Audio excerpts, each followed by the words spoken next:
अब स्कूल के बस में मिल जाता है इस लड़की के बैग में जॉनी और मिया मैम के लेक्चर की सीडी। अब ये लड़का पकड़ लेता है, कहता है कि तुम यही सब देखने आती हो स्कूल में। तो ये लड़की कहती है मेरे मम्मी पापा जानते हैं, जो करना है कर लो। तो यहाँ पर ये लड़का जो होता है, दरअसल ये लड़का जो है ना, वो अपने हाथ की कलाओं में काफ़ी अच्छा होता है, इसलिए काफ़ी कमज़ोर होता है। तो यहाँ पर हम देखते हैं कि कोई भी स्कूल के बस में कोई भी ध्यान नहीं दे रहा था उन लोगों पे।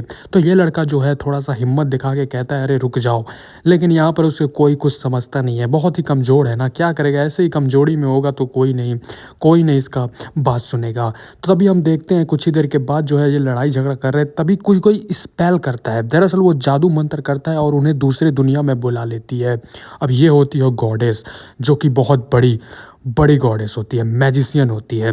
तो यहाँ पर वो कहती है कि तुम लोगों का अगली दुनिया में स्वागत है, मैं तुम लोगों को यहाँ पे का हीरो बनाना चाहती हूँ, मेरे पास शक्तियाँ हैं, वे ऐसी ऐसी बकचोदी यहाँ पर करती है। लेकिन उसकी बातों पे कोई ध्यान नहीं देता है, काफ़ी लोगों को लगता है कि ये सब सपना है।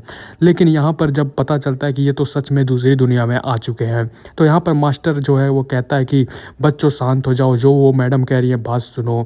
और यहाँ पर ये थोड़ा सा टीचर भी हिविसी होता है। हिविसी आदमी की यही दिक्कत है, जहाँ बड़ी मैजिशियन को कोई देख लेता है तो यहाँ पर उसी के वश में चला जाता है। तो यहाँ पर जो है वो सब बातें मानते हैं उसकी, कहते हैं कि चलो ठीक है मान लेते हैं हम लोग अलग दुनिया में, लेकिन हमारे पास पावर कहाँ है। फिर यहाँ पर जो बड़ी मैजिशियन है, जो बड़ी है, बहुत बड़ी है यार, बहुत बड़े बड़े हैं उसके, तो यहाँ पर वो कहती है कि तुम सबके पास काफ़ी ज़्यादा पावर है। तो यहाँ पर एक ग्लास होता है, इस पर जो हाथ रखता है यहाँ पर उसके पावर का पता चल जाता है।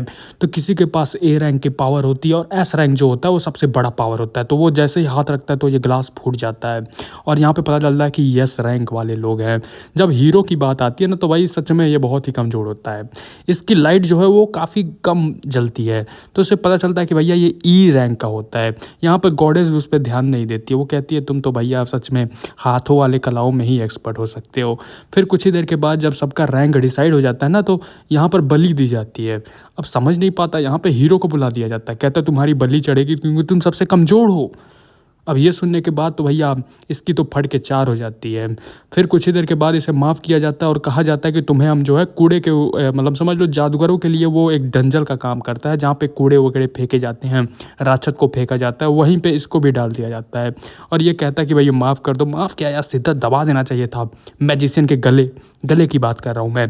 बेचारा काफ़ी रोने वोने लगता है, लेकिन इसकी बातें भाई कोई नहीं सुनता। इसके जितने भी ये दोस्त, नहीं कहूँगा दुश्मन ही थे, कोई इसकी बातें नहीं करता है भाई, किसी कोई बचा ले वगैरह कुछ नहीं, कोई बचाने की कोशिश भी नहीं करता। सब कहते हैं जाओ भाई, तुम बहुत कमज़ोर आदमी हो, ऐसे ही हाथ का इस्तेमाल करते रहोगे तो कमज़ोर ही रहोगे। तो यहाँ पे जो है बेचारे की कोई नहीं सुनता। लेकिन एक लड़की होती है भाई, लड़की एक होती है जो कहती है कि जाने दीजिए, लेकिन ये गॉडेस जो है तुरंत बेहोश कर देती है मार करके, और बेचारे को रोता रोता भाई इसको भेज देते हैं सब।